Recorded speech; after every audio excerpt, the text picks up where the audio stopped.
नमस्कार, मैं आपका दोस्त करमपाल। आज फिर बात करेंगे सेठ छाजूराम के कुछ किस्सों के बारे में। और एक किस्सा उस समय का जब उन्होंने एक बैंक को दिवालिया होने से बचाया था, और किस्से वो हैं जब वो राजे महाराजाओं की मदद करते थे और कितनी उनकी आमदनी होती थी। एक जाट किस तरह से सेठ बना, कितना लाखों रुपए। उस समय जब 1 रुपये में 1 कनाल ज़मीन खरीद ली जाती थी, उस समय में कितना लाखों रुपए उनको बैंकों से हर महीना इंटरेस्ट के रूप में मिल जाता था। तो बहुत सारे किस्से हैं। मेरे साथ आज फिर हैं चौधरी बलराज सिंह मलिक जी, गांव उमरा सुल्तानपुर, हांसी, जिला हिसार से। तो मलिक साहब, सबसे पहले आपका नमस्कार। नमस्कार आपको भी और आपके प्रिय दर्शकों को भी मेरी तरफ से भी प्रिय नमस्कार। हमने पुराने वीडियो में भी सेठ छाजूराम के बारे में काफ़ी बातें की थी। कुछ और बातें उनकी बच गई थी, तो कुछ बहुत अमीर थे, सेठ कहलाए वो, और कई बैंकों को भी उन्होंने मतलब दिवालिया होने से बचाया। इंपीरियल बैंक का आप एक जिक्र करे थे, वो बताओ थोड़ा उसके बारे में। वो ऐसा था कि लखनऊ के अंदर द्वादन हेड ऑफिस होता था ब्रिटिश टाइम में, जी, का नाम था इंपीरियल बैंक। और उस बैंक के बारे में अफवाह उड़ गई पब्लिक में, द्वादन के बैंक फेल हो गया, बैंक फेल हो गया जी, बैंक घाटे में जा रहा है। तो लोगों ने अपने रकम निकालनी शुरू कर दी जी, भगदड़ मच गई पूरी। तो चोरी साहब के भी द्वादन रोजाना आते जाते रहते थे वहाँ, करंदे द्वादन पैसे जमा करवाने निकलवाने और चीज लेन देन होता था। बैंक मैनेजर ने खुद कही द्वादन चोरी साहब के स्टाफ के आदमियों को जी, कि जी बैंक का द्वादन इसी ढंग से हालत हो रही है, हालत पतली होगी, द्वादन आप भी अपना पैसा निकाल लो, बैंक डूब सकता है। हाँ बैंक डूब सकता है जी, यहाँ तक का उसके स्टाफ कोई भरोसा नहीं था कि कोई बात हो जाए। ये अफवाह ऐसी चीज होती है। जी, चोरी साहब के पास जाके उन्होंने जिक्र कराया इस चीज का कि जी ऐसी ऐसी बात है, द्वादन स्टाफ वाले ये बता रहे हैं चीजें। जी, कहने लगा और पैसा जमा करवा गया हो उसमें। अच्छा। और लोग हाँ जी ठीक गया, बैंक वाले कह रहे हैं पैसा निकाल लो, हाँ हाँ हाँ और सेठ छाजूराम उसे पैसा जमा करवा रहे हैं। हाँ जमा करवा रहे हैं कि इस बैंक को द्वादन बचाना ही है। जी, हाँ चोरी साहब ने द्वादन पैसा उल्टा जमा और करवाया अपनी तरफ से। लोग हाँ दिल थम गया, बैंक दिवालिया होने से बच गया। बच गया। कितने दिलेर क्या आदमी क्या थे किसे वो। पूछोगे उनके, हैं? वो तो अलग ही किस्म के कैलिबर के आदमी थे। जी, कितना लाखों रुपए महीनों उन बैंकों में जो एफडी करा उनको रखी थी। जो बैंक थे कम से कम भी द्वादन कई बैंकों के डायरेक्टर थे चोट साहब, जी, और उनसे जो पक्की उनकी इनकम थी वो 16 लाख से लेके 30 लाख वार्षिक तक चली गई थी। 30 सालाना उस जमाने में। हाँ उस जमाने में, ये तो पक्की इनकम मानो आप। वो तो करोड़ों में माने आज के समय हाँ में तो। कमाल की बात है, उतने लाख रुपए द्वादन मतलब उनका वो तो पक्का एक किस्म की आमदनी थी चीज। पक्के की आमदनी। हाँ और मंदा तेजी होती रहती है, व्यापार में झटके भी आते रहते हैं, वो एक अलग चीज होती है। जी, उसमें क्या पता कितना मुनाफा हो जाए, कितना ज्यादा नुकसान हो जाए। ये तो मैं पक्की इनकम की बात आपको बता रहा हूँ। जी, तो और वो व्यक्ति जो प्योर वेजिटेरियन, कोई द्वादन खाने का स्वाद नहीं, कोई पालन का स्वाद नहीं, कोई और पगड़ी रखते थे, मारवाड़ी पगड़ी। अपने को वहाँ बंगाल में आज भी द्वादन मतलब अब तो सरदार भाईजान लागे तो हमें सदरवा बोलते थे। इससे पहले अपन सारे मारवाड़ी बोला करते हो। राजस्थान का, पंजाब का कोई आदमी चला जाता था जी, उनको इस ढंग से बोलते थे। तो पूरे इंडिया के गिने चुने अमीरों में होंगे उसमें। टाटा बिरला के मुकाबले की फर्म थी वो उस जमाने में। अच्छा। कमाल की बात है, हिंदुस्तान के सेठों में जिस तरह द्वादन, टाटा, बिरला, डालमिया, करोड़ीमल, फलाने जमके होते थे, उन लोगों की गिनती होती थी उनकी। सेठ छाजूराम। हाँ बिल्कुल, उस जमाने के द्वादन उनके जो समकक्ष थे वो चिड़ावा वाले होती थी एक पार्टी द्वादन, बाकी द्वादन मतलब ये अपने सोमानी होते थे। ये आजकल सोमानी पिल्किंगटन वाले और चीज वाले याद जाते हैं। जी, जी, जी, ये सेठ द्वादन बिरला होता था, उसी ढंग से द्वादन टाटा भी आ गए थे इस फील्ड में। तो इस ढंग के द्वादन मतलब भारत के जो बड़े द्वादन मतलब डालमिया थे और थे ये सब उनके बराबर के ही थे। अच्छा जी। हाँ चिड़ाव वाला और ये सारे जी, उनके समकक्ष थे। तो ये जो बड़े बड़े राजे महाराजे थे, कभी इनको भी मुश्किल आई होगी? कमाल की बात है, इनको तो अकाल के टाइम में या कभी तनख्वाह बांटन के टाइम में इन्होंने महीने में पीछे चाहिए जी। ये बाप चिमनी बैठा चलाओ तो 15 दिन में 15 बांटनी पड़ जाए। तो राजकाज वाले तो जरूरत पड़े तो छोटे मोटे रजुआड़े, बड़ी रियासत पे जिस तरह भरतपुर की रियासत थी जी, वहाँ से पैसे लेके आते थे।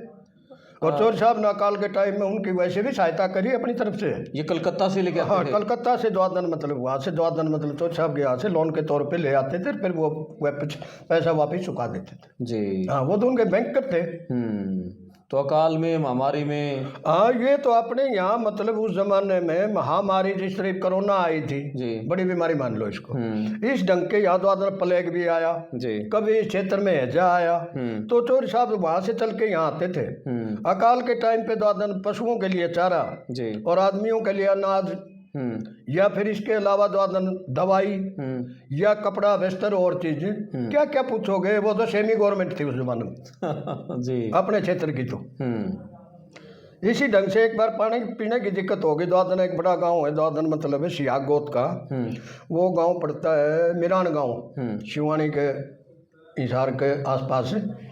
तो उस गांव के किसान वहां चले गए तो पहले अपने कुंड होया करते बागड़ में। सियाग आपने नाम ले दिया, मैं थोड़ा दर्शकों को बता दूं, जो हरियाणा का चौधरी देवीलाल परिवार है उनका गोत्र भी सियाग है। सियाग है। बहुत सारे लोगों को पता नहीं है, चौटाला उनका गांव है, गोत्र उनका सियाग है। तो वो गांव है मिरान गांव जी, सियाग गोत्र का गांव है। और वो किसान वहां चले गए, वो डेजर्ट में पड़ता है, टिब्बा में पड़ेगा। कहने लगे जी न्यू न्यू आए हम फलाना गांव में, मिरान गांव से आए। मिरान जाना सुना, बोलो क्या दिक्कत है? बोला जी मारे तो कुंड होया करते, पानी का ताले लगा करते उस जमाने में, यानी पानी की टैंक बनाओ नीचे और उसको कोई चोरी ना कर ले जा पानी को, द्वादन ऊपर से ताले भी लगते थे। ये तो मेरे आगे ही बात है। अच्छा जी। हाँ, टैंक होया करते अपने अपने सबके अलग अलग जी। कालर का पानी इकट्ठा करके बारिश का उसमें कुंड में इकट्ठा कर लेते, फिर उसको निकाल के पी जाते। कहने लगे जी कुंड भी सूख गए हमारे तो, और बड़ी समस्या आई, द्वादन पानी के बगैर तो 2 घंटे भी कौन सर। तो चौधरी साहब ने कहा टैंक बनवाओ पक्का। हाँ, वो तालाब है आजकल जो स्वास्थ्य विभाग है अपना, इसको बोलते हैं द्वादन मतलब अपना स्वास्थ्य विभाग का, जन स्वास्थ्य होगा, जन स्वास्थ्य विभाग है, पब्लिक हेल्थ, उसको भी बनाने की जरूरत नहीं पड़ी। आज भी वह डिग्गी वही काम दे रहे हैं, वो तालाब जो चौधरी साहब ने बनाया था आज तक द्वादन पीने का पानी का 70 75 80 साल तो आज आज़ाद हो गए। और टैंक तो उस टाइम से पहले का बना हुआ, सैकड़ों साल पहले की बात है। चूने में बढ़ती थे उसमें, सब चूने में कमाल की बात है, नहीं मतलब बनाओ कोई बात नहीं है, जो खर्चा लगेगा अपना द्वादन मतलब हो जाएगा।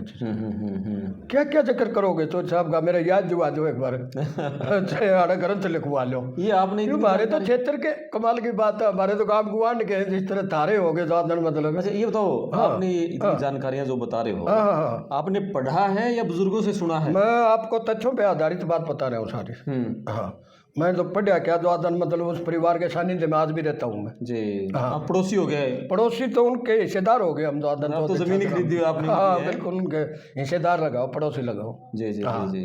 और मेरे मित्र लगाओ इन, बिल्कुल बिल्कुल। हम देंगे जूता सामान भी कौन थे, आज तो वह भी नहीं कह साधुराम को पाथर हो गया के हो गया, ये तो आदत है अपने लोगों जो कहना जी।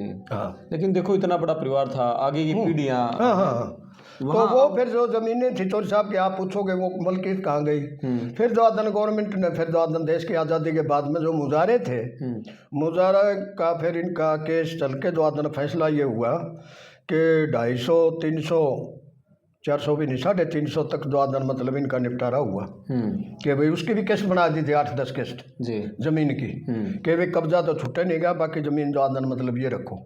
और थोड़ी थोड़ी जमीन इस परिवार के लिए उन्होंने रिलीज कर दी थी, जिस तरह राजे महाराजाओं के किले छोड़ दिए, कोई द्वादन हवेली कोठी द्वादन वो छोड़ दी, इस ढंग से इनका भी द्वादन थोड़ा बहुत छूटा, बाकी द्वादन सब मुजारों में बट गया टोटल। और चौधरी साहब मुजारों के साथ भी गलत व्यवहार नहीं करते थे, यहाँ आते थे मुजारों के साथ बैठते थे आपस में जी, उनको नीचे नहीं बिठाया कभी किसी को मुजारे को। हाँ, उनको भी जो मुजारे थे इनके, उनको भी कुर्सी मुड्ढा और चीज द्वादन मतलब वो दो भैया आराम था। और चौधरी साहब से मिलने के लिए हजारों तादाद में यहाँ लोग आते थे आसपास से। अच्छा जी। हाँ, उनके मित्रों में द्वादन अपने द्वादन मतलब खंडा गांव से होते थे, राजमल जेलदार, वो उनके मित्रों में थे जी। इधर से फिर द्वादन मतलब आगे जाओगे आप डॉक्टर रामजीलाल हिसार में, वो उनसे मिलने आते थे जी। उधर से फिर द्वादन जब चौधरी साहब यहाँ आते थे, हरिता के होते थे चौधरी मान सिंह, वो आते थे, डाबड़े वाले द्वादन सरदार निहाल सिंह वगैरह द्वादन इनके कमल सिंह के दादे दूधेर और चौधरी रणजीत सिंह वगैरह के बाप ये भी वहाँ आते थे। चौधरी लाजपत राय सिसाई वाले द्वादन मतलब जो हमारे हिसार में पहले वकील थे जी, वो भी द्वादन उनसे मिलने के लिए आते थे। और बाकी जो सेठ चूड़ामणि हिसार में या तायल परिवार या कानूगो परिवार या और चौधरी परिवार, ये सारे उपाधि होती थी इनकी ये बनियों में भी, वो भी वहाँ आते थे जी। हाँ, चौधरी लाजपत राय MLA बने द्वादन, वो तो उनका सारा काम संभालते थे। यहाँ आने के बाद में तो चौधरी साहब की सूचना आ जाती थी, कलकत्ता से चिट्ठी आ जाती थी, भाई द्वादन फलाने दिन आऊँगे, लोग पंगत लगाए खड़े रहते थे। तो अलगपुरा में आते थे? अलगपुरा भी आते थे, यहाँ भी आते थे, हाँसी भी। हाँ बिल्कुल। अच्छा, हाँसी में भी हवेली थी? हाँसी हवेली आज भी है। अच्छा। हाँ, कभी आपका सूत बैठेगा तो द्वादन मतलब है। वो हवेली किसके नाम है अब? वो आजकल इसमें पास करवा रखी टूरिज्म में। टूरिज्म में पास हाँ, जो उनका आवास था ना जी। बहुत बढ़िया गवर्नमेंट वो कोठी है, जो आदनों जमाने की बनी हुई है। अच्छा, आम लोगों के लिए है वो, है? अब तो टूरिज्म के हिसाब से पास करवा दे, विजिटर को उसको द्वादन हेरिटेज के रूप में इस्तेमाल करूँ। उनके बारे में बहुत सारी तस्वीरें, कुछ जानकारी होंगी उनकी वो तो मैं अंदर द्वादन गए घने दिन हो गए, तो जाएंगे। जी जी जी। हाँ, फिर बाहर से दिख जा तो भी कोई बात नहीं हो। हाँ, चलो और कोई किस्सा छोटा और किस्सा पूछ लो। छोटूराम का तो सारा ही द्वादन मतलब उन्हीं के ऊपर आश्रित होता है। हाँ, सेठ साजूराम का ही बताओ, छोटूराम का अलग से छोटूराम का तो अलग से बनेगा, अलग से। हाँ पूछो, बताओ आप क्या? बगैर पूछे कि ये तो कुदरती हूँ याद आ गई द्वादन मतलब। मैंने तो दिन नहीं किया सेठ साजूराम के बारे में। अच्छा नहीं करे, कोई नहीं, कर लोगे, सुझाव आ जाएंगे लो आपके पास भी। हाँ, दर्शकों के कुछ सुझाव आएंगे ना, तो नेक्स्ट टाइम आप मुलाकात करेंगे। हाँ कर लियो, कोई बात नहीं। और कोई बात पूछनी हो उनके बारे में? कोई मैं स्टडी करूंगा एक बार सेठ साजूराम के बारे में, बहुत सारी चीजों के बारे में। अरे भाई इस पर तो चाहे PhD कर लो। ये तो जो रिसर्चर होते हैं ना बच्चे द्वादन मतलब, हमारे पास तो वो भी आ जाते हैं कई बार अपने समाज की बात पूछन खातिर। ये तो उनके लिए नई खोज हो गई, ये चीज बताओ। बिल्कुल, हमने नहीं पता था ये इतिहास बन जाएगा, ये तो कल की बात है। लेकिन जैसे सेठ चोई छोटूराम को हमने उनके नाम को आगे बढ़ा, चोई साजूराम का नाम आगे इस तरह नहीं बढ़ पाया जितना। देखो मैं बताऊं आपको, ये तो चौधरी वो तो गुरु से चेला फालतू, फिर जी उनको अपना धर्मपिता मानते थे। वो तो चलो राजनीति में आ गए थे। हाँ, राजनीति में आ गए थे, तो वो उनसे भी उल्लेखनीय कार्य कर गए फिर। बिल्कुल, क्यों, पावर हो गई उनके पास। चौधरी साहब छोटूराम कहते थे कि राजनीति क्यों कर रहे हो? बोले राजनीति द्वादन मतलब है शक्ति का केंद्र है, मैं शक्ति का पुजारी हूँ। उनका जो आवास था लाहौर में, उसका नाम भी शक्ति भवन था जी। हाँ, कि ये चीज हमें ताकत देती है। अब चौधरी देवलाल आए सत्ता में, द्वादन आधा देश का दलिया उनके नाम का पड़ा पेट में। बिल्कुल, को नहीं, बिल्कुल। तो वो तभी कर गए ना कलम की पावर से द्वादन अपना काम करके, वो एक अलग चीज थी। चलो बहुत बढ़िया। हाँ जी। आप चोई सेठ साजूराम के बारे में कुछ और जानकारी लेना चाहते हैं तो आप अपने कमेंट्स जरूर लिखना, इस वीडियो को खूब शेयर करना, चैनल को सब्सक्राइब करना। मैं आपका दोस्त करमपाल, और भविष्य में मलिक साहब से फिर जब मुलाकात होगी सेठ साजूराम के बारे में, चोई छोटूराम के बारे में, हरियाणा की और जो बड़ी शख्सियत है उनके बारे में विस्तार से बातचीत करेंगे। मैं आपका दोस्त करमपाल, धन्यवाद। धन्यवाद चोई साहब, धन्यवाद जी, थैंक यू, नमस्कार।